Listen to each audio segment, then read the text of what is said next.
നമസ്കാരം, സ്വാഗതം സ്പെഷ്യൽ എഡിഷനിലേക്ക്. വനിതാ സംവരണ ബില്ലിന്റെ മുറവിൽ കൊണ്ടുവന്ന ഡീലിമിറ്റേഷൻ പദ്ധതി ഇന്നലെ പാർലമെന്റ് ഫ്ലോറിൽ പൊളിഞ്ഞു വീണതിന് പിന്നാലെ വനിതാ സംവരണത്തിനെതിരാണ്, വനിതകളുടെ അവകാശങ്ങൾക്കെതിരാണ് ഇവിടുത്തെ പ്രതിപക്ഷ കക്ഷികൾ കോൺഗ്രസ് എന്ന മുറവിളിയുമായി BJP രംഗത്ത് വരികയാണ്. മഹിളാ മോർച്ചക്കാരോട് രാഹുൽ ഗാന്ധിയുടെ വീട്ടിലേക്കും കോൺഗ്രസിനെതിരായും മുദ്രാവാക്യങ്ങളുമായി തെരുവ് നിറയാൻ നിർദ്ദേശിച്ചിരിക്കുന്നു BJP. അല്പസമയത്തിനകം പ്രധാനമന്ത്രി നരേന്ദ്രമോദി രാജ്യത്തെ അഭിസംബോധന ചെയ്തുകൊണ്ട് സംസാരിക്കുന്നുണ്ട്. അതിലും അദ്ദേഹം പ്രധാനമായും ഉന്നയിക്കാൻ പോകുന്ന ആക്ഷേപങ്ങളിലൊന്നായി പ്രതീക്ഷിക്കപ്പെടുന്നത് വനിതകളുടെ സംരക്ഷണത്തിനും വനിതകളുടെ പ്രാതിനിധ്യത്തിനും വേണ്ടി ഞങ്ങൾ പരമാവധി പണിയെടുത്തു, പക്ഷേ ഈ പ്രതിപക്ഷം അതിനെ അള്ളുവെച്ച് തോൽപ്പിച്ചു എന്നായിരിക്കും. പശ്ചിമബംഗാളിലെ, തമിഴ്നാട്ടിലെ ഇലക്ഷന് മുന്നോടിയായിട്ടുള്ള ഈ ബഹളം അല്ലെങ്കിൽ ഈ തന്ത്രം എന്തുമാത്രം ഏശാൻ പോകുന്ന ഒന്നാണ്. പ്രിയങ്ക ഗാന്ധി ഇന്ന് മാധ്യമങ്ങളോട് ചോദിക്കുന്ന ഒരു ചോദ്യമുണ്ട്. മാധ്യമങ്ങൾ വഴി ചോദിക്കുന്ന ഒരു ചോദ്യമുണ്ട്, എന്തുകൊണ്ട് ഇപ്പോഴത്തെ കൗണ്ട് വെച്ച് വനിതാ സംവരണം നടപ്പിലാക്കില്ല? എന്തുകൊണ്ടാണ് അക്കാര്യത്തിലുള്ള കടുംപിടുത്തം? 2023 വനിതാ സംവരണ ബില്ല് അവതരിപ്പിച്ചപ്പോൾ അന്നും പറഞ്ഞത് ഇപ്പോൾ നടപ്പിലാക്കുന്നില്ല, പുതിയ ഡീലിമിറ്റേഷൻ കഴിയട്ടെ, സീറ്റെണ്ണം കൂടട്ടെ എന്നാണ്. എന്തിനാണ് വനിതകളുടെ സംവരണം ഉറപ്പാക്കാൻ ഇപ്പോഴുള്ള പുരുഷന്മാരെ മുഴുവൻ നിലനിർത്തിയേ പറ്റൂ, അധികമായി സീറ്റ് ഉണ്ടാക്കിയിട്ട് അതിൽ സ്ത്രീകളെ അക്കോമഡേറ്റ് ചെയ്യാൻ കഴിയുമെന്ന നില സ്വീകരിക്കുന്നത് എന്തുകൊണ്ടാണ്? ഈ പൊള്ളത്തരം തുറന്നു കാട്ടുന്നതിൽ പ്രതിപക്ഷത്തിന് എന്തുമാത്രം മുന്നോട്ട് പോകാൻ കഴിയും? അതോ അവിടെ ഒരു പൊളിറ്റിക്കൽ ഗെയിൻ BJP എടുക്കുമോ? ഈ വിഷയം സംസാരിക്കുകയാണ് സ്പെഷ്യൽ എഡിഷൻ. ശ്രീ വസന്ത് സിറിയക്ക് കോൺഗ്രസിൽ നിന്ന്, സി സതീശൻ NDAയിൽ നിന്ന്, രാഹുൽ ഈശ്വർ നിരീക്ഷകനെയും ഈ ചർച്ചയിൽ ഉൾപ്പെടുത്തിയിരിക്കുന്നു. ആദ്യം വസന്ത്, ഇപ്പോൾ അല്പസമയത്തിനകം പ്രധാനമന്ത്രി വന്ന് മാധ്യമങ്ങൾ വഴി ഇന്ത്യയെ അഭിസംബോധന ചെയ്തുകൊണ്ട് പറയാൻ പോകുന്ന പ്രധാന സംഗതികളിലൊന്ന് വനിതകളുടെ പങ്കാളിത്തം രാഷ്ട്രീയത്തിൽ, നിയമനിർമ്മാണ സഭകൾ, അതിനെ തടഞ്ഞത് കോൺഗ്രസ് ആണ് എന്ന് പറയാൻ ആയിരിക്കും അദ്ദേഹം സ്വാഭാവികമായും വരുന്നുണ്ടാവുക. ഇന്നിപ്പോൾ രാജ്യത്താകമാനം മഹിളാ മോർച്ചക്കാരുടെ വലിയ പ്രതിഷേധ പരിപാടി തുടർന്നുള്ള ദിവസങ്ങളിലും ഉണ്ട് എന്ന് കേൾക്കുന്നു. സോ നിങ്ങളെ ഒരു ട്രാപ്പിൽ കൊണ്ടുവന്ന് നിർത്തിയതാണോ മോദി? ബഹുമാനപ്പെട്ട ഇന്ത്യയുടെ പ്രധാനമന്ത്രി എന്നൊക്കെ മാധ്യമങ്ങളെയും ജനങ്ങളെയും അഭിസംബോധന ചെയ്തിട്ടുണ്ടോ, അത് രണ്ട് കാര്യങ്ങൾക്കാണ്. ഒന്ന്, കോൺഗ്രസ് മുക്ത് ഭാരത് എന്ന് പറഞ്ഞുകൊണ്ട് കോൺഗ്രസിനെ വിമർശിക്കുക. രണ്ട്, ഏതെങ്കിലും ഒരു സ്പെഷ്യൽ ഒക്കേഷൻ ഉണ്ടാക്കിക്കൊണ്ട്, ഒരു സ്പെഷ്യൽ ഇവന്റ് ഉണ്ടാക്കിക്കൊണ്ട് അവിടെ ഈ രാജ്യത്തെ ന്യൂനപക്ഷങ്ങളായിട്ടുള്ള മുസ്ലിങ്ങളെ, ക്രിസ്ത്യാനികളെ, രാജ്യത്തെ ആകെയുള്ള ന്യൂനപക്ഷങ്ങളെ വിമർശിച്ചും അവരെ പറ്റി നാക്കിന് നിരക്കാത്തത് പറഞ്ഞുകൊണ്ട് വർഗീയ പ്രസംഗം നടത്തുക എന്നുള്ളതാണ് അദ്ദേഹത്തിന്റെ പ്രഖ്യാപിത അജണ്ട. അതുകൊണ്ട് ഈ രണ്ടിലൊന്നും അല്ലാതെ മറ്റൊന്നും ഇന്ന് 8:30 വരാൻ പോകുന്ന നരേന്ദ്ര പ്രഭാഷണത്തിൽ നിന്ന് നമുക്ക് പ്രതീക്ഷിക്കാനില്ല. പക്ഷെ പണ്ടത്തെ പോലെയല്ല കാര്യങ്ങൾ. ഇപ്പോ ഈ വിരൽത്തുപ്പിൽ വിവരം ജൻസി കുട്ടികൾക്കടക്കം അവൈലബിൾ ആണ്. വനിതാ സംവരണ ബില്ലിനെ ആരാണ് എതിർത്തത്? വനിതാ സംവരണ ബില്ല് 2023 കൊണ്ടുവന്നപ്പോ ഞങ്ങൾ, അന്നുണ്ടായിരുന്ന മുഴുവൻ പ്രതിപക്ഷവും, അന്നുണ്ടായിരുന്ന മുഴുവൻ പാർലമെന്റും ഒന്നാകെ ആ ബില്ലിനെ പിന്തുണച്ചതാണ്. അന്ന് ഞങ്ങൾ വളരെ കൃത്യമായി പറഞ്ഞു, ഇതാ ഈ ബില്ല് ആക്ട് ആവുന്ന നിമിഷത്തിന്റെ തൊട്ടപ്പുറത്ത് നടക്കാൻ പോകുന്ന തെരഞ്ഞെടുപ്പ് ഏതാണോ, അത് ഈ രാജ്യത്ത് നടക്കുന്ന ഏത് തെരഞ്ഞെടുപ്പും ആയിക്കോട്ടെ, ആ തെരഞ്ഞെടുപ്പിലടക്കം തുടങ്ങി റിസർവേഷൻ കൊടുക്കണം. അങ്ങനെ കൊടുത്തിരുന്നെങ്കിൽ കഴിഞ്ഞ ലോക്സഭാ തെരഞ്ഞെടുപ്പിൽ റിസർവേഷൻ ഉണ്ടാകുമായിരുന്നു. അങ്ങനെ കൊടുത്തിരുന്നെങ്കിൽ ഇപ്പോൾ നടന്ന കേരളത്തിലെ നിയമസഭാ തെരഞ്ഞെടുപ്പുണ്ടല്ലോ, തമിഴ്നാട്ടിൽ നടക്കുന്ന, ബംഗാളിൽ നടക്കുന്ന, ആസാമിൽ നടക്കുന്ന ഈ തെരഞ്ഞെടുപ്പുകളിൽ ആകെ 33% വനിതകൾ നിയമത്താൽ മത്സരിക്കപ്പെടുമായിരുന്നു ഈ തെരഞ്ഞെടുപ്പുകളിൽ. അപ്പോ അന്ന് ഗവൺമെന്റാണ് വാശി പിടിച്ചത്, അത് പറ്റില്ല. ഇങ്ങനൊരു സംവരണ നിയമം കൊണ്ടുവരുമ്പോ എനിക്കൊരു ഡിസ്ട്രാക്ഷൻ കേൾക്കുന്നുണ്ട്. ഇങ്ങനൊരു സംവരണ നിയമം കൊണ്ടുവരുമ്പോ സ്വാഭാവികമായും ആ സംവരണ നിയമത്തെ ഇംപ്ലിമെന്റ് ചെയ്യാനുള്ള പ്രിക്വേഷൻസ് എടുക്കണം. അതിന് സർക്കാരിന് അതിൻ്റെതായിട്ടുള്ള മുന്നൊരുക്കങ്ങളുടെ സമയം ആവശ്യമാണ്. അതുകൊണ്ട് 2031 വരെ നമുക്ക് കാത്തിരിക്കണം എന്ന് പറഞ്ഞത് നരേന്ദ്രമോദിയുടെ ടീമുമാണ്. അന്ന് ഞങ്ങൾ കൃത്യമായി പറഞ്ഞതാണ്, അതിലേക്ക് പോകണ്ട. ഇത് 2024 തെരഞ്ഞെടുപ്പിൽ, 2026 നടക്കാൻ പോകുന്ന സംസ്ഥാന തെരഞ്ഞെടുപ്പുകളിൽ, 30 നടക്കാൻ പോകുന്ന തെരഞ്ഞെടുപ്പുകളിൽ ആകെ ഈ റിസർവേഷൻ വരണമെന്ന്. എന്നാൽ ഇവരാണ് വാശി പിടിച്ചത്. അതിനാണ് ഇപ്പോൾ അവരൊരു അമെന്റ്മെന്റുമായി വരുന്നത്. 3 ബില്ലുകൾ അവതരിപ്പിക്കുമ്പോൾ, ഒന്ന് 84th amendment of Indian constitution ഒരു റിലാക്സേഷൻ കൊടുക്കുക എന്നുള്ളതാണ്. അതായത് 2026 നടക്കുന്ന സെൻസസിന് ശേഷം 2027 നടക്കാൻ പൂർത്തീകരിക്കുന്ന സെൻസസിനെ ബേസ് ചെയ്തുകൊണ്ട് വേണം റിസർവേഷൻ അല്ലെങ്കിൽ മണ്ഡലം പുനർനിർണയം അടക്കമുള്ളവ നടത്താൻ എന്നുള്ളതാണ്. അത് അടൽ ബിഹാരി വാജ്പേയിയും ശ്രീമതി ഗാന്ധിയും മാറ്റിവെച്ചത് ഈ പറയുന്ന, എനിക്ക് ഡിസ്ട്രാക്ഷൻ വളരെ ബുദ്ധിമുട്ടുണ്ട്. ഞാൻ നോക്കാൻ പറയാം വസന്ത്. ഓക്കെ ഞാൻ കംപ്ലീറ്റ് ചെയ്യാം. അതായത് നോക്കൂ, വളരെ കൃത്യമായി ഈ ഇന്ത്യ ഗവൺമെന്റിന്റെ, അതിപ്പോ കോൺഗ്രസ് ആവട്ടെ BJP ആവട്ടെ ഏതും ആയിക്കോട്ടെ, ഇന്ത്യ ഗവൺമെന്റിന്റെ പ്രഖ്യാപിത നിലപാടായിരുന്നു ജനസംഖ്യാ നിയന്ത്രണം. നാം ഒന്ന് നമുക്കൊന്ന്, നാം ഒന്ന് നമുക്ക് രണ്ട് തുടങ്ങിയ മുദ്രാവാക്യങ്ങൾ രാജ്യത്താകെ മുഴക്കിയത് ഇന്ത്യ ഗവൺമെന്റ് ആണ്, കോൺഗ്രസോ BJP എന്നുള്ളതല്ല. അത് ഏറ്റെടുത്ത് കൃത്യമായി നടപ്പിലാക്കിയതിന്റെ പേരിൽ ഭവിഷ്യത്ത് അനുഭവിക്കാൻ പോവുകയാണ് സൗത്ത് ഇന്ത്യൻ സംസ്ഥാനങ്ങൾ.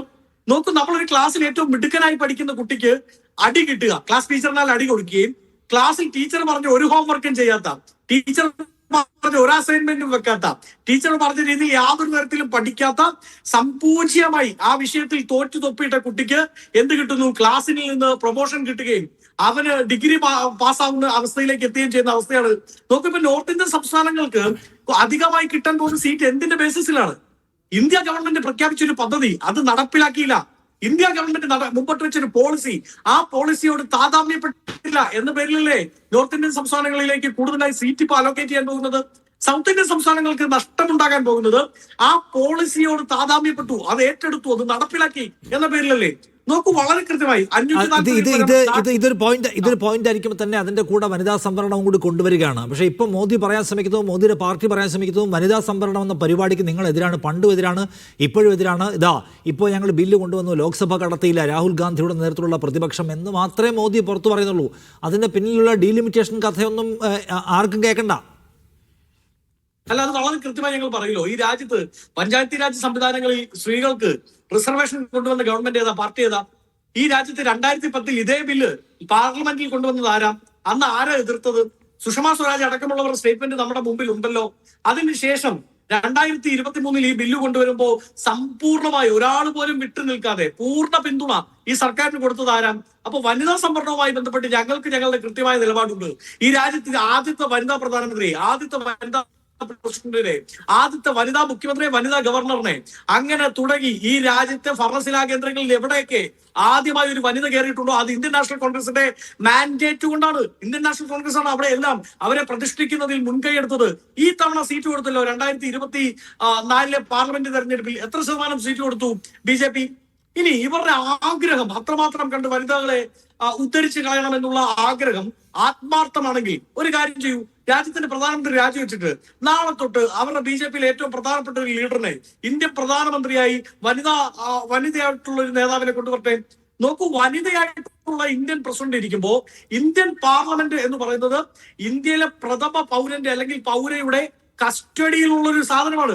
അതിന്റെ ഉദ്ഘാടനം, ആ ഉദ്ഘാടനത്തിന്റെ വനിതയെ പ്രസിഡന്റിനെ വിളിക്കാത്ത കൂട്ടരാണ് BJP. എന്തുകൊണ്ടാണ് പാർലമെന്ററി റെപ്രസെന്റേഷൻ എടുത്താലും അല്ലെങ്കിൽ MLA-മാരുടെ എണ്ണം എടുത്താലും MP-മാരുടെ എണ്ണം എടുത്താലും ഒക്കെയും ഇപ്പം നോക്കൂ, ഇപ്പം പശ്ചിമബംഗാളിലാണല്ലോ ഏറ്റവും കൂടുതൽ അവരെ ഏറ്റുമുട്ടുന്ന കക്ഷി. അവിടെ നോക്കുകയാണെങ്കിൽ അവിടെയാണ് ഏറ്റവും കൂടുതൽ വനിതകളുള്ള പാർട്ടി. അവരോടാണ് പറയുന്നത് ഞങ്ങൾ വനിതാ സംവരണം കൊണ്ടുവരാൻ ശ്രമിച്ചത് നടക്കുന്നില്ല. ഞാൻ ഒന്ന് വരാമേ, എൻ്റെ കൂടെ ശ്രീ രാഹുൽ ഈശ്വർ കൂടി. രാഹുൽ, 543 സീറ്റ് ഇപ്പം തന്നെ ഉണ്ട് ലോക്സഭയിൽ, ഇലക്ടഡ് സീറ്റുകൾ. അവിടെ വനിതാ സംവരണം നടപ്പിലാക്കുക എന്നാണല്ലോ പ്രതിജ്ഞാബദ്ധത എന്ന് പറയുന്ന സംഗതി ഉണ്ടെങ്കിൽ ചെയ്യേണ്ടത്. അത് ചെയ്യാതെ സ്ത്രീകളെ അക്കോമഡേറ്റ് ചെയ്യണം. അപ്പോൾ ചെയ്യണമെങ്കിൽ നമ്മൾ പുതിയ കുറച്ച് സീറ്റ് ഉണ്ടാക്കണം, എന്നിട്ട് അക്കോമഡേറ്റ് ചെയ്യാം എന്ന് പറയുന്നതിൻ്റെ യുക്തി താങ്കൾക്ക് മനസ്സിലാവുന്ന യുക്തിയാണോ? ശ്രീ നിഷാദ്, വളരെ ശാസ്ത്രീയമായി ചിന്തിച്ചാൽ മൂക്കിൽ തൊടാൻ 2 രീതികളുണ്ട്. ഒന്നെങ്കിൽ നമുക്ക് ഇങ്ങനെ തൊടാം, ഇല്ലെങ്കിൽ ഏറ്റവും ബുദ്ധിമുട്ടി ഇങ്ങനെ തൊടാം. അപ്പോൾ ഞാൻ ഇങ്ങനെ തൊടാൻ ഉദ്ദേശിച്ചുകൊണ്ട് 2-3 കാര്യങ്ങൾ പറയാം. യഥാർത്ഥത്തിൽ ഇവിടുത്തെ പ്രശ്നം എന്താണ്? നോർത്ത് ഇന്ത്യയിൽ പോപ്പുലേഷൻ പോളിസി അല്ലെങ്കിൽ നമ്മൾ മുമ്പ് ഇംപ്ലിമെന്റ് ചെയ്ത ഇന്ത്യ ഗവൺമെന്റിന്റെ വളരെ തെറ്റായ നാം ഒന്ന് നമുക്കൊന്ന് എന്നുള്ള ലോക മണ്ടത്തരവും ലോക ചരിത്രത്തിലെ ഏറ്റവും വലിയ വിഡ്ഢിത്തരവുമായ പോപ്പുലേഷൻ പോളിസി നോർത്ത് ഇന്ത്യൻ സംസ്ഥാനങ്ങൾ അവലംബിച്ച അല്ലെങ്കിൽ പിന്തുടരുന്നില്ല. അതവരുടെ വിദ്യാഭ്യാസമൊക്കെ കുറഞ്ഞുകൊണ്ടാണ് പിന്തുടരുന്നില്ല. ഗവൺമെന്റിന്റെ സ്റ്റേറ്റ് സ്പോൺസേർഡ് ആയ മെക്കാനിസത്തിലൂടെ സൗത്ത് ഇന്ത്യൻ സംസ്ഥാനങ്ങൾ അത് കൃത്യമായി പിന്തുടരുന്നു. ഇപ്പൊ നമുക്ക് കണക്കെടുത്ത് നോക്കാം. കേരളത്തിന്റെ ഫെർട്ടിലിറ്റി റേറ്റ് അഥവാ ഒരമ്മയുടെ വയറ്റിൽ ജനിക്കുന്ന കുട്ടികൾ 1.8, കർണാടകത്തിൽ 1.7, ആന്ധ്രാപ്രദേശിൽ 1.7, തമിഴ്നാട്ടിൽ 1.8, തെലങ്കാനയിൽ 1.8. നോർത്ത് ഇന്ത്യയെ നോക്കിയാൽ ബീഹാറിൽ 3, ഉത്തർപ്രദേശിൽ 2.4, ഝാർഖണ്ഡിൽ 2.3, രാജസ്ഥാനിലും ഹരിയാനയിലും ഒക്കെ 2 മാത്രമേ ഉള്ളൂ. അപ്പൊ നമ്മുടെ സൗത്ത് ഇന്ത്യൻ സ്റ്റേറ്റ്സിന്റെ ജനസംഖ്യ വല്ലാതെ കുറയുന്നു. ഇതാണ് സത്യം. യഥാർത്ഥത്തിൽ നമ്മുടെ പോപ്പുലേഷൻ പോളിസി പാളി എന്നുള്ളതാണ് സത്യം. നാം ഒന്ന് ഇനി പോട്ടെ, പാളി എന്ന് പറഞ്ഞാൽ ചിലർക്ക് ഇഷ്ടപ്പെടില്ല. പണ്ടത്തെ നീഡിന് വേണ്ടി ആ പോപ്പുലേഷൻ പോളിസി നന്നായിരുന്നു. ഇനിയും പുതിയ ചൈന മാറ്റിയതുപോലെ ഒരു പോപ്പുലേഷൻ പോളിസി നമ്മുടെ രാജ്യത്ത് കൊണ്ടുവരണം. ഈ സിംഗിൾ ചൈൽഡും ഡബിൾ ചൈൽഡും അല്ല, 2 to 3 വേണം. അതാണ് പൂജനീയ സർസംഘ് ചാലക് മോഹൻ ഭഗവത്ജി പറഞ്ഞത്. ഇതാണ് ഒന്നാമത്തെ പോയിന്റ്. രണ്ടാമത്തെ പോയിന്റ്, വനിതാ സംവരണവും ഈ വിഷയവും തമ്മിൽ കൂട്ടിക്കെട്ടുന്നതിലൂടെ നമ്മുടെ മോദിജി എന്ന ചാണക്യനായ അല്ലെങ്കിൽ വിദഗ്ധനായ രാഷ്ട്രതന്ത്രജ്ഞൻ പറയാൻ ഉദ്ദേശിക്കുന്നത് കോൺഗ്രസുകാർ സമ്മതിക്കാത്തതുകൊണ്ട് വനിതകൾക്ക് നമുക്ക് സംവരണം നൽകാൻ കഴിഞ്ഞില്ല എന്നാണ്. യഥാർത്ഥത്തിൽ മോദിജി ആഗ്രഹിക്കുന്ന ശ്രീ ശശി തരൂർ ഒക്കെ കക്ഷി രാഷ്ട്രീയത്തിനപ്പുറം നന്നായിട്ട് അത് പറയുന്നുണ്ട്. അതായത് വനിതാ സംവരണവും ഡീലിമിറ്റേഷനും കൂടെ ഒരുമിച്ച് കൂട്ടിക്കെട്ടുന്നതിലൂടെ ഈ നമ്പർ കൂടുന്നതും വനിതാ സംവരണവും തമ്മിൽ ഇന്റർലിങ്ക് ചെയ്യിക്കുക എന്നൊരു സ്ട്രാറ്റജിയാണ് മോദിജി എടുക്കുന്നത്. ഇതിന്റെ പ്രശ്നം നമുക്ക് ബാക്കിയുള്ളവരെ പറഞ്ഞ് തെറ്റിദ്ധരിപ്പിക്കാം, പക്ഷെ സ്വയം പറ്റിക്കാൻ പറ്റില്ലല്ലോ. നമ്മളൊരു കള്ളം പറഞ്ഞാൽ ബാക്കിയുള്ളവർ വിശ്വസിക്കുമായിരിക്കും, പക്ഷെ സ്വയം കള്ളം നമുക്ക് വിശ്വസിക്കാൻ പറ്റില്ലല്ലോ. അപ്പൊ യഥാർത്ഥത്തിൽ ചെയ്യേണ്ടത് സത്യസന്ധമായി നമ്മൾ ഈ വിഷയങ്ങൾ കാണണം.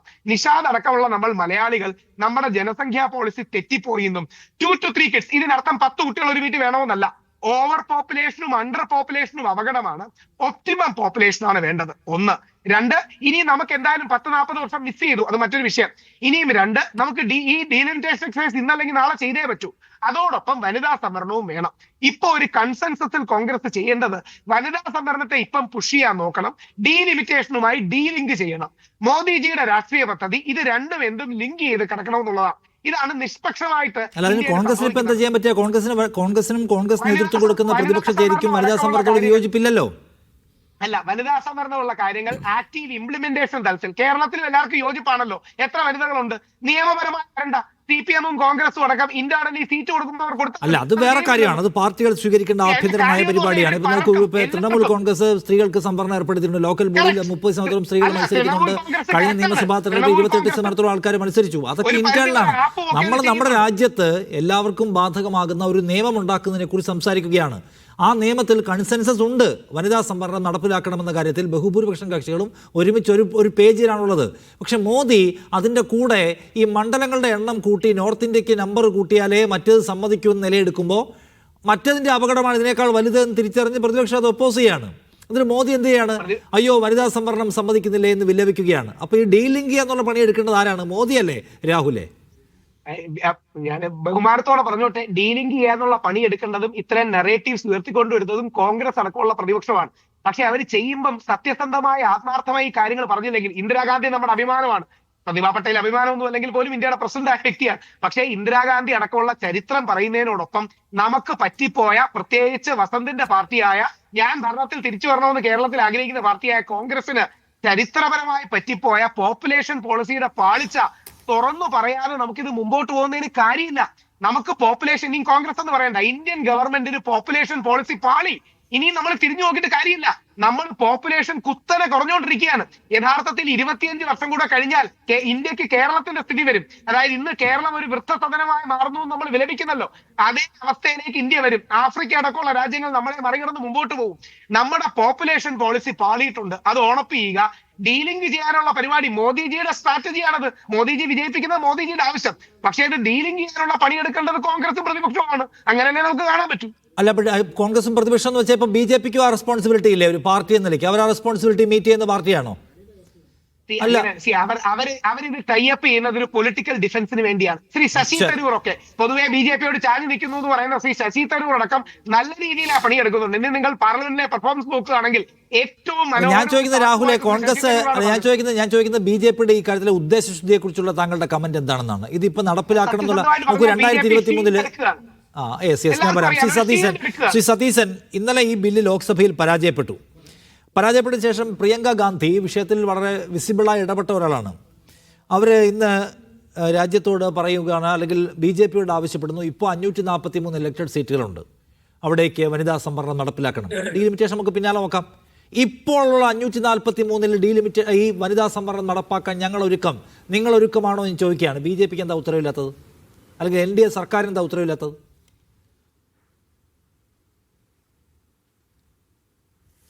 ഇക്കാര്യത്തിൽ പാർലമെൻറ്റിൽ തന്നെ വ്യക്തമായി ആഭ്യന്തര വകുപ്പ് മന്ത്രിയും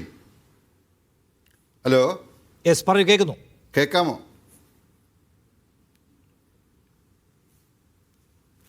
ഈ കാര്യത്തിൽ വ്യക്തമായി കഴിഞ്ഞ ദിവസം പാർലമെൻറ്റിൽ ശ്രീ അമിത്ഷാ ഇതിൻ്റെ കാര്യം വ്യക്തമാക്കിയതാണ്. ഇവിടെ സൂചിപ്പിക്കുന്നത് 1988 ശ്രീമാൻ രാജീവ് ഗാന്ധി ഇന്ത്യയുടെ പ്രധാനമന്ത്രി ആയ സമയത്ത് നമ്മളെ സ്വദേശ സ്വയംഭരണ സ്ഥാപനങ്ങളിലേക്കുള്ള ബില്ല് കൊണ്ടുവന്നു. അവിടെ 33% വനിതകൾക്ക് വേണ്ടി ഒരു സംവരണം, അതാണ് ഇന്ത്യൻ പാർലമെൻറ്റിൽ അന്ന് നല്ല ഭൂരിപക്ഷമുണ്ടായിരുന്ന ശ്രീ രാജീവ് ഗാന്ധി ആ ഒരു നിയമം കൊണ്ടുവന്നിട്ടാണ് അന്നത് പാസ്സാക്കിയത്. പക്ഷേ അത് പാസ്സാക്കിയതിന് ശേഷം പിന്നീട് അതിനെപ്പറ്റി ഈ ഒരു സർക്കാരും പിന്നെ വന്ന സർക്കാരുകളൊന്നും മിണ്ടിയില്ല. പക്ഷേ 1994 BJP ഇന്ത്യൻ പാർലമെൻറ്റിലും നിയമസഭകളിലേക്കും വനിതാ സംവരണം വേണം എന്ന് പറഞ്ഞുകൊണ്ട് ഒരു പ്രമേയം കൊണ്ടുവന്നു. പക്ഷേ അത് ആരും ഈ കോൺഗ്രസ് അന്ന് മുഖവിലക്കെടുത്തില്ല.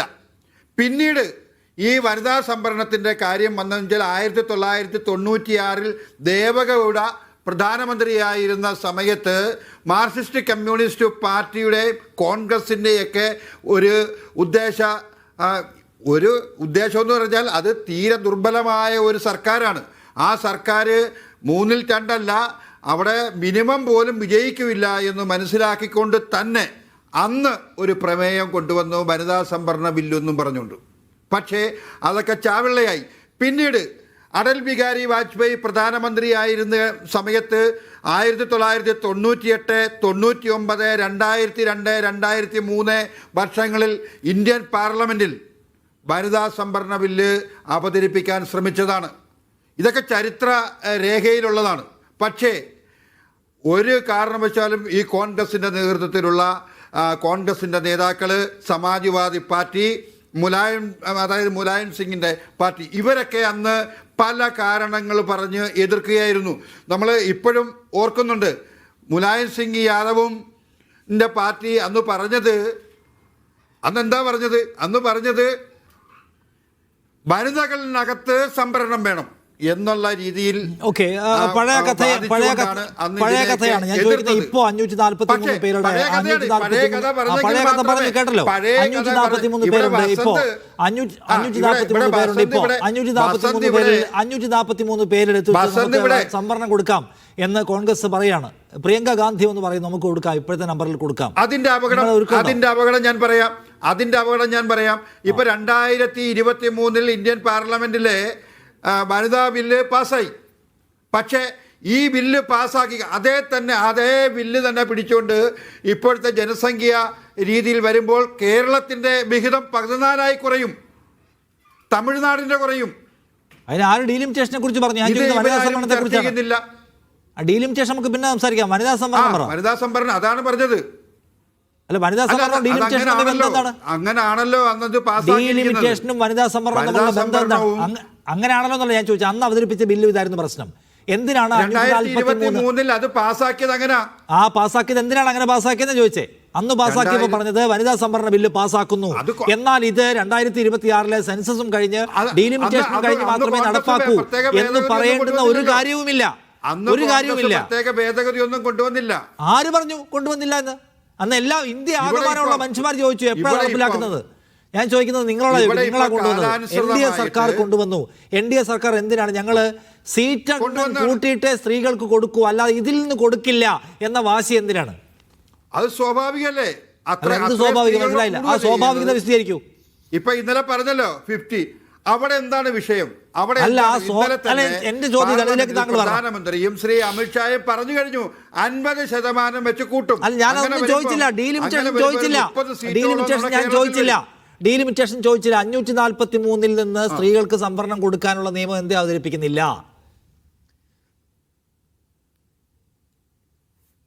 ഇപ്പം ലോകസഭയെ സംബന്ധിച്ചിടത്തോളം അവിടുത്തെ എണ്ണം കൂടണ്ടേ? കാലാനുസൃതമായിട്ട്, ജനസംഖ്യ അനുസൃതമായിട്ട്. അത് വേറെ കാര്യം, അത് പിന്നെ നോക്കാം. ഈ വനിതാ സംവരണം നടപ്പിലാക്കാൻ അത് വെയിറ്റ് എന്തിനാണ്? 2023 തന്നെ ബില്ല് അവതരിപ്പിച്ചപ്പോൾ 2023 തന്നെ ബില്ല് അവതരിപ്പിച്ച് പാസ്സാക്കിയല്ലോ. ആ ബില്ല് വെച്ചപ്പോഴും പക്ഷേ പ്രശ്നം എന്തായിരുന്നു? പ്രശ്നം ഞങ്ങളത് ഇവിടെ കൊടുക്കുകയുള്ളൂ. ഏതാണ് ഈ 2026 സെൻസസും കഴിഞ്ഞ് എണ്ണം മൊത്തം കൂട്ടി 850 ആക്കിയിട്ടേ കൊടുക്കൂ എന്ന് തീരുമാനം എടുത്തത് എന്തിനായിരുന്നു ചോദിക്കുകയാണ്. അവിടെയല്ലേ തട്ടിയത്? അവിടെ നോർത്ത് ഇന്ത്യയിൽ നമ്പർ കൂട്ടാനുള്ള ശ്രമം കാലാനുസൃതമായിട്ട് രണ്ട് വിഷയമല്ലേ, രണ്ട് വിഷയമാണ് അത്. രണ്ട് വിഷയമായിരിക്കും ബന്ധിപ്പിച്ച് അവതരിപ്പിക്കുന്നത്. രണ്ടും ഒന്നിച്ചാണ് പാർലമെന്റിൽ വന്നിരിക്കുന്നത്. എന്തിനാണ് അങ്ങനെ? എന്തിനാണ് ഒന്നിച്ചു കൊണ്ടുവന്നത്? ബന്ധിതമാക്കി കൊണ്ടുവന്നത് എന്തിനാണ്? അപ്പൊ വനിതകൾക്ക് കൂടുതൽ അംഗങ്ങൾ, വനിതാ അംഗങ്ങൾ വരുമല്ലോ. ഇല്ലല്ലോ, ഏതാണ്ട് 300ഓളം അംഗങ്ങൾ വരുമല്ലോ. ഇപ്പൊ ഇന്ത്യൻ പാർലമെന്റിൽ ആകെ 70 മെമ്പർമാരാ വനിതകളുള്ളത്. അതിൽ 50-ന് മേളിലും BJP മെമ്പർമാരാ. കോൺഗ്രസിന് എത്ര മെമ്പർമാരുണ്ട്? മറ്റു പാർട്ടികൾക്ക് എത്ര മെമ്പർമാരുണ്ട്? BJPക്ക് ആകെ എത്ര നമ്പറുണ്ട്? കോൺഗ്രസിന് ആകെ എത്ര നമ്പറുണ്ട്? അതാ പറഞ്ഞ 50-ന് മേളിലുണ്ട്. എനിക്ക് കറക്റ്റ് അങ്ങോട്ട് പറയാൻ പറ്റില്ലെങ്കിൽ 50-ന് മേളിൽ BJP മെമ്പർമാരാ. ടോട്ടൽ നമ്പർ ആനുപാതികമായി അവിടെ ആകെ 70 മെമ്പർമാരാണ് ഇപ്പൊ നിലവിലുള്ളത്. നിങ്ങളല്ലേ അവിടുത്തെ സിംഗിൾ ലാർജസ്റ്റ് പാർട്ടി. അപ്പൊ നിങ്ങൾക്ക് സ്വാഭാവിക എണ്ണം കൂടിയിരിക്കില്ലേ? അങ്ങനെ പറഞ്ഞിട്ട് ഈ കഴിഞ്ഞ നിയമസഭാ തെരഞ്ഞെടുപ്പിൽ നമ്മുടെ ഷമാ മുഹമ്മദൊക്കെ കരഞ്ഞുകൊണ്ട് അത് വേറെ കാര്യം. ഞാൻ ചോദിച്ചത് നിങ്ങൾക്ക് ഇപ്പോഴും പറയരുത്. അപ്പൊ നിങ്ങൾക്ക് ഇപ്പോഴും നിങ്ങൾ ഈ 543-നകത്തുനിന്ന് പ്രമാണിമാരായിട്ടുള്ള ആളുകളെ മാറ്റി സ്ത്രീകൾ വരുന്ന പരിപാടി അംഗീകരിക്കത്തില്ല, അത് സമ്മതിക്കുന്നു. വേണമെങ്കിൽ കുറച്ച് നമ്പർ കൂട്ടിയിട്ട് അതിനകത്തുനിന്ന് കൊടുക്കാം എന്നുള്ള പരിപാടിയെ പറ്റുള്ളൂ, അങ്ങനെയാണല്ലേ? ഇപ്പോൾ തന്നെ 50-ന് മുകളിലുണ്ട് ബിജെപിക്ക് മുഖ്യമന്ത്രിമാരുണ്ട്, ഇല്ലേ? ബിജെപിക്ക് മന്ത്രിസഭയിലെ ഏറ്റവും നല്ല പരിഗണന കൊടുത്തിരിക്കുകയാണ്. നേരെ മറിച്ച് കോൺഗ്രസിന്റെ കാലത്ത് എന്താണ് ഇവിടെ നേരത്തെ അദ്ദേഹം പറയുന്നുണ്ട്, സ്പീക്കർ മീരാകുമാറിനെ കഴിഞ്ഞ ദിവസം കൂടെ പറഞ്ഞാണ്. പ്രിയങ്ക ഗാന്ധിയുടെ ചോദ്യത്തിന് മറുപടി പറയാൻ കഴിയാതെയാണ് മഹിളാ മോർച്ചക്കാർ രാഹുൽ ഗാന്ധിയുടെ വീട്ടിലേക്ക് മാർച്ച് നടത്തുന്നത്. അത് സ്വാഭാവികമല്ലേ? അവർക്ക് ഈ ബില്ല് പാസ്സായിരുന്നെങ്കിൽ കൂടുതൽ മെമ്പർമാർ വരും, കൂടുതൽ വനിതകൾ വരും. ശരി, അല്ല വസന്ത ഇതൊക്കെ യാഥാർത്ഥ്യമാണ്. നിങ്ങളുടെ പോയിന്റ് ഇതൊക്കെ ആയിരിക്കുമ്പോൾ തന്നെ വനിതാ സംവരണ ബില്ല് പാർലമെന്റ് കടത്തിയില്ല പ്രതിപക്ഷം പറഞ്ഞ് ഇപ്പൊ മോദി 8:30-ക്ക് വിലപിക്കില്ലേ? അല്ല നിഷാദ്, ഇതുപോലെ ചക്കേത കൊക്കേത എന്ന് തിരിച്ചറിയാൻ പറ്റാത്തവരാണ് ഈ പാർട്ടിയുടെ വിജയം. അതുകൊണ്ടാണ് മഹിളാ മോർച്ചക്കാർ ഉന്നാവിൽ ഒരു കാര്യം ഞാൻ അപ്ഡേറ്റ് ചെയ്തോട്ടെ, ഒറ്റ കാര്യം പറഞ്ഞോട്ടെ. നമ്മുടെ ലോക്സഭയിൽ ടോട്ടൽ ഉള്ളത് 74 അംഗങ്ങളാണ് വനിതകൾ. അതിൽ ഭാരതീയ ജനതാ പാർട്ടിയിൽ നിന്നുള്ളത് 31 പേരാണ്. 31 പേരെ ഭാരതീയ ജനതാ പാർട്ടി എന്നുള്ളൂ. ഇന്ത്യൻ നാഷണൽ കോൺഗ്രസിൽ നിന്ന് 13 പേരുണ്ട്. തൃണമൂൽ കോൺഗ്രസിൽ നിന്ന് 11 പേരുണ്ട്. റേഷ്യോ നോക്കിയാൽ നിങ്ങളാണോ കോൺഗ്രസ് ആണോ TMC ആണോ കൂടുതൽ? സതീശൻ മൊത്തം ടോട്ടൽ മെമ്പേഴ്സിന് റേഷ്യോ നോക്കാം. അല്ലല്ല നിഷാദ്, എന്നോടാണല്ലോ ചോദ്യം. അങ്ങ് പറയുന്നത് മെമ്പർ ഓഫ് പാർലമെന്റേറിയൻസിന്റെ കാര്യമാണ്. മെമ്പർ ഓഫ് പീപ്പിൾ കോൺടെസ്റ്റഡ് അതുകൂടെ നോക്കൂ. അത് നോക്കിയാൽ മാത്രമാണ് ഒരു പാർട്ടിക്ക് സീറ്റ് കൊടുക്കാനേ പറ്റൂ. അവരെ വിജയിപ്പിച്ചെടുക്കാനും കൂടിയുള്ള ഉത്തരവാദിത്വം ഒരു പാർട്ടി മെഷീനറിയുടെ റെസ്പോൺസിബിലിറ്റി ആക്കി വെക്കരുത്. ഇപ്പോ അവിടെ എത്ര MP-മാരുണ്ട് എന്നുള്ളതല്ല, എത്ര സീറ്റ് കൊടുത്തു എന്നുള്ളതാണ്. അത് പരിശോധിച്ചാൽ മതി. ഇനി നിൽക്കൂ, ഞാൻ പറഞ്ഞത് ഉന്നാവിൽ ഹത്രാസിൽ എന്തിനേറെ പറയുന്നു, ഒളിമ്പിക്സ് താരങ്ങൾ കൊണ്ടുപോയി ഗംഗയിൽ ഒഴുക്കുന്നതടക്കമുള്ള ഗുരുതരമായ രാജ്യത്ത് സ്ത്രീകൾ നേരിട്ട പ്രശ്നങ്ങളിൽ ആകെ മൗനം പാലിച്ച മഹിളാ മോർച്ചക്കാർ ഇപ്പോഴെങ്കിലും തെരുവിൽ 2 കൊടിയൊക്കെ പിടിച്ച് സമരം ചെയ്യാൻ ഇറങ്ങിയല്ലോ എന്ന ആശ്വാസം എനിക്കുണ്ട്. അതിന്റെ ആത്യന്തികമായ അവരെ ഡ്രിവൺ ചെയ്യുന്ന ഫോഴ്സ് ഞാൻ ഈ നേരത്തെ പറഞ്ഞ ചക്കേതാണ് കൊക്കേതാണ് എന്ന് തിരിച്ചറിയാൻ പറ്റാത്തവരാണ്. നോക്കൂ, ഇന്നലെ അല്ലെങ്കിൽ കഴിഞ്ഞ ദിവസങ്ങളിൽ BJPയുടെ ഗവൺമെന്റ് പാർലമെന്റിൽ കൊണ്ടുവന്നത് വനിതാ സംവരണ ബില്ലല്ല, വനിതാ സംവരണ ഭേദഗതി ബില്ലാണ്. അതായത് വുമൺ റെപ്രസെന്റേഷൻ അമെന്റ്മെന്റ് ബിൽ. എന്താണ്? 2023 വനിതാ സംവരണ ബില്ല് പാർലമെന്റിൽ പാസ്സായി. അതിൽ ഒരു പ്രതിപക്ഷ അംഗം പോലും മറിച്ചോട്ട് ചെയ്തിട്ടില്ല, ഒരു പ്രതിപക്ഷ അംഗം പോലും വിട്ടുനിന്നിട്ടില്ല. ഐക്യകണ്ഠമായി നമ്മൾ അതിൻ്റെ അകത്ത് എന്ത് ചെയ്തു? ഇവരെ പിന്തുണച്ചു. മോദി സർക്കാരിന്റെ ചരിത്രത്തിൽ ആദ്യമായിട്ടായിരിക്കും ഇങ്ങനൊരു പിന്തുണ ഒരു ബില്ലിന് കിട്ടുന്നത്. അപ്പൊ 2023 ആ ബില്ല് കൊണ്ടുവരുമ്പോ ആ ബില്ലിൽ ഞങ്ങൾ അന്ന് പറഞ്ഞിരുന്നത് സജഷനാണ്. പാർലമെന്റ് ചർച്ച എടുത്ത് നോക്കിയാൽ മതി. ഞങ്ങൾ കൃത്യമായി പറഞ്ഞു, ഇത് 2030-കളിലേക്ക് നീട്ടിവെക്കരുത്, 2024-ൽ അത് ആ റിസർവേഷൻ ഇംപ്ലിമെന്റ് ചെയ്യണം, നിയമം നോട്ടിഫൈ ചെയ്യണം എന്ന് ഞങ്ങൾ ആവശ്യപ്പെട്ടു. പക്ഷെ കേട്ടില്ല. അപ്പൊ 2030 കഴിയട്ടെ എന്നുള്ളതായിരുന്നു നിങ്ങളുടെ നിലപാട്. അപ്പൊ ഇപ്പൊ വന്നിരിക്കുന്ന ബില്ല് എന്താണ്? പ്രേക്ഷകർക്ക് വേണ്ടിയാണ്. ഇപ്പോൾ വന്നിരിക്കുന്ന ബില്ല് 2030 വരെ വെയിറ്റ് ചെയ്യേണ്ട, 2029-ൽ 2029 സെൻസസിന് ശേഷം നടക്കുന്ന മണ്ഡല പുനർനിർണയത്തിന് അനുബന്ധമായി ഈ പറയുന്ന റിസർവേഷൻ നടപ്പിലാക്കാമെന്നാണ്. അപ്പൊ പ്രിയപ്പെട്ട BJP-യുടെ പ്രതിനിധി പറഞ്ഞത് ഇപ്പോൾ നടപ്പിലാക്കിയാൽ 150 പേരെ വരത്തുള്ളൂ, അടുത്ത തവണ നടപ്പിലാക്കിയാൽ 200 പേര് വരും. എന്ത് മാത്തമാറ്റിക്സ് ആണ് അദ്ദേഹം പഠിച്ചതെന്ന് എനിക്കറിയില്ല. നോക്കൂ, ഇപ്പോൾ നടപ്പിലാക്കിയാലും അപ്പോൾ നടപ്പിലാക്കിയാലും എണ്ണമല്ല കണക്ക്, പെർസെന്റേജ് ആണ്. അത് 33% ആണ്. അപ്പോ ഇപ്പൊ 2029 നടപ്പിലാക്കിയാലും ഇപ്പോൾ നടപ്പിലാക്കിയാലും അത് ആകെയുടെ ഈ 33% നടപ്പിലാകും. നോക്കൂ, ഇപ്പൊ നാളെ തൊട്ട് നിഷാദ് റാവുത്തർ അങ്ങയുടെ ചർച്ചയ്ക്ക് ഞാൻ എക്സാമ്പിൾ പറയാം, അപ്പൊ കുറച്ചുകൂടെ വ്യക്തമാവും. മീഡിയ വണ്ണിന്റെ ചർച്ച ഇപ്പോ നമ്മുടെ ലേഡി അവതാരകർ നടത്താറുണ്ട്. അപ്പൊ ഈ ഡിബേറ്റ് നടപ്പിലാക്കാൻ വേണ്ടി ലേഡി അവതാരകർക്ക് ആഴ്ചയുടെ 3 ദിവസം കൊടുക്കാൻ മീഡിയ വൺ തീരുമാനിക്കുന്നു ഇരിക്കട്ടെ. അപ്പോൾ അവർ സിംഗിളായി ചർച്ച നടത്തുന്നതും പറ്റില്ല. നിഷാദിന്റെ അജിംസിന്റെ തൊട്ടപ്പുറത്ത് ഒരു സീറ്റ് കൂടി ഇട്ട് രണ്ടുപേരും കൂടെ ഒരുമിച്ച് ചർച്ച നടത്തിയേക്കാം, അതിന് എക്സ്ട്രാ 2 സീറ്റ് ഇടണം എന്ന് പറയുന്നത് പോലെയാണ് ഇവർ പറയുന്നത്. അതല്ലേ ഇതിന്റെ അവസ്ഥ? നോക്കൂ, ഞങ്ങൾ ഇപ്പോഴുള്ള സീറ്റുകളിൽ നിന്ന് ഒരെണ്ണം പോലും കോംപ്രമൈസ് ചെയ്യാൻ തയ്യാറല്ല. സ്ത്രീകൾ വരണമെങ്കിൽ എക്സ്ട്രാ കുറച്ച് സീറ്റുകൾ കൂടി അപ്പുറത്ത് നിന്നോ ഇപ്പുറത്ത് നിന്നോ കൊണ്ടുവന്നിട്ട് അവരെ അവിടെ ഇരുത്താം എന്നുള്ളതാണ്. ഇപ്പോ ഈ 2029 ഈ മണ്ഡലം ഈ പറയുന്ന പുനർനിർണയം കഴിയുമ്പോൾ എന്താ ഉണ്ടാവാൻ പോകുന്നത്? ഇപ്പോഴുള്ള 543 നിന്ന് ഒരു സീറ്റ് പോലും പുരുഷന്മാർക്ക് നഷ്ടപ്പെടാൻ പോകുന്നില്ല. എന്നാൽ ഇപ്പോൾ ഈ നിയമം നടപ്പിലായാൽ പുരുഷന്മാർക്ക് സീറ്റ് നഷ്ടപ്പെടും. നോക്കൂ, അവിടെയാണ് ഏറ്റവും പ്രധാനപ്പെട്ട വിഷയമായി ഇവർ ഈ അമെന്റ്മെന്റ് ബില്ല് കൊണ്ടുവരുമ്പോ ഞങ്ങൾ പറഞ്ഞു, നിങ്ങളൊരു ഭേദഗതി ബില്ല് കൊണ്ടുവരൂ. ഇപ്പോഴുള്ള 543 നാളെ തൊട്ട് റിസർവേഷൻ എന്നൊരു ഭേദഗതി ബില്ല് കൊണ്ടുപോവാം. ഞങ്ങളുടെ ഒരു പാർലമെന്റേറിയൻ പോലും, ഞങ്ങളുടെ ഒരു മെമ്പർ പോലും വിട്ടു നിൽക്കാതെ നിങ്ങൾക്ക് പിന്തുണ നൽകാം. അത് ഏറ്റെടുക്കാനുള്ള ഏറ്റെടുക്കുന്നില്ല. ന്യായമായ ചോദ്യം അല്ല സതീശൻ. ഇവിടെ ഞാൻ നേരത്തെ താങ്കൾ പറഞ്ഞൊരു അപ്ഡേറ്റ് എടുക്കായിരുന്നു. അപ്പൊ അതിനകത്ത് മൊത്തം അംഗങ്ങളും അതിലെ സ്ത്രീകളും എന്ന കണക്കെടുത്ത് നോക്കുകയാണെങ്കിൽ BJP-യുടെ ടോട്ടൽ അംഗങ്ങളുടെ 12.9% സ്ത്രീകളാണ് ലോക്സഭയിലുള്ളത്. ടോട്ടൽ BJP അംഗങ്ങളുടെ 12.9%. കോൺഗ്രസിൻ്റെ ടോട്ടൽ അംഗങ്ങളുടെ 13.1% ലോക്സഭയിലുണ്ട്. TMC-യുടെ തൃണമൂൽ കോൺഗ്രസിൻ്റെ 37% ആളുകൾ സ്ത്രീകളാണ്. അത് BJP-യുടെ 12% ഉള്ളൂ, കോൺഗ്രസിൻ്റെ 13% ഉണ്ട്. ഇതും വെച്ചിട്ടാണ് നിങ്ങൾ പറയുന്നത് കോൺഗ്രസ് നാരി ശക്തിക്ക് സമ്മതിക്കുന്നില്ല എന്ന്. തമാശ തന്നെയല്ലേ അത്? തമാശയല്ല, ചരിത്രം, കോൺഗ്രസിന്റെ ചരിത്രം എടുത്തു വർത്തമാനാണ് താങ്കൾ നേരത്തെ പറഞ്ഞത്. വർത്തമാനമാണ് പറഞ്ഞല്ലോ. അല്ലല്ല, സ്വദേശ സ്വയംഭരണ സ്ഥാപനങ്ങളിലേക്ക് 33% റിസർവേഷൻ രാജീവ് ഗാന്ധി കൊണ്ടുവന്നതിന് ശേഷം 26 വർഷം ഇന്ത്യ രാജ്യത്ത് ഈ കോൺഗ്രസ് ഭരിച്ചു. ഈ വനിതാ സംവരണം എന്ന് പറയുന്ന ഒരു വാക്ക് ഇന്ത്യൻ പാർലമെന്റിൽ ഏതെങ്കിലും ഒരു കോൺഗ്രസ്സുകാരൻ സംസാരിച്ചിട്ടുണ്ടോ? ഞാൻ അതാണ് മുമ്പ് ചരിത്രം പറഞ്ഞത്. 26 വർഷമാണ്. ഈ 26 വർഷം ഈ കോൺഗ്രസ് ഇന്ത്യൻ പാർലമെന്റിനകത്ത് വനിതാ സംവരണത്തിന് വേണ്ടി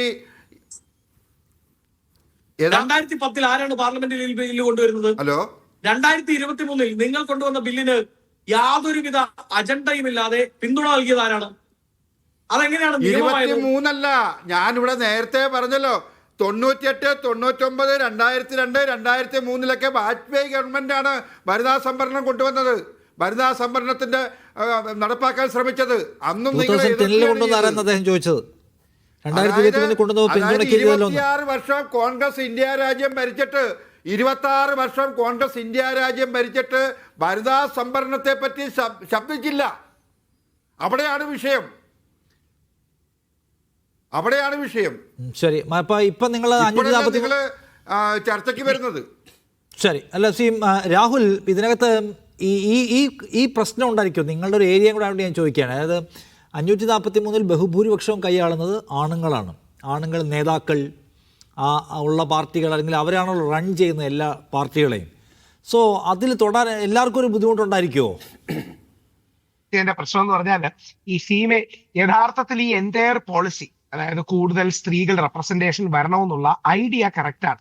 പക്ഷേ ആ ഐഡിയക്ക് ഒരു സെൻസ് ഓഫ് ബാലൻസും പ്രപ്പോർഷനും വേണം. അതിനൊരു 30 സെക്കൻഡ് ഞാൻ എന്റെ ഹിസ്റ്ററി പറയാം. പ്രത്യേകിച്ച് ശ്രീ നിഷാദിന് അക്കാഡമിക് താല്പര്യം കാണും. നിങ്ങൾ ഒരുപക്ഷെ നിങ്ങളുടെ ചർച്ചയ്ക്ക് എടുക്കാൻ കഴിയുന്ന വിഷയമാണ്.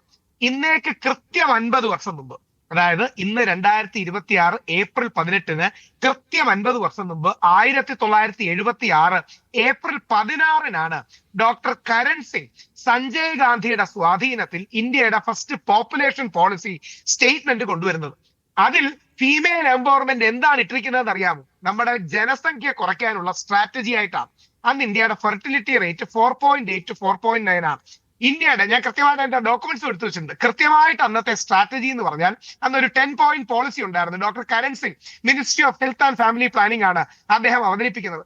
അപ്പൊ അന്ന് തുടങ്ങിയ ഒരു ഡിബേറ്റിന്റെ ഒരു എക്സ്റ്റൻഡഡ് വെർഷനാണ് ഇന്നും പോകുന്നത് എന്നുള്ളതാണ്.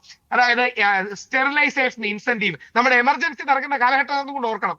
അന്നാണ് നമ്മുടെ കല്യാണ പ്രായം പെൺകുട്ടികൾക്ക് 18, ആൺകുട്ടികൾക്ക് 21 ആക്കിയത്. എന്നിട്ട് വേണമെങ്കിൽ കമ്പൽസറി സ്റ്റെറിലൈസേഷൻ കൂടി വരാം എന്നൊരു സ്റ്റാൻഡ് എടുക്കുകയുണ്ടായി. അപ്പൊ അന്ന് മുതലേ ഈ ഫീമെയിൽ ശാക്തീകരണം അല്ലെങ്കിൽ പോപ്പുലേഷനുമായി ബന്ധപ്പെട്ട് തന്നെയാണ് നിന്നത്. അതിനി ഇല്ലെന്ന് പറഞ്ഞിട്ട് കാര്യമില്ല.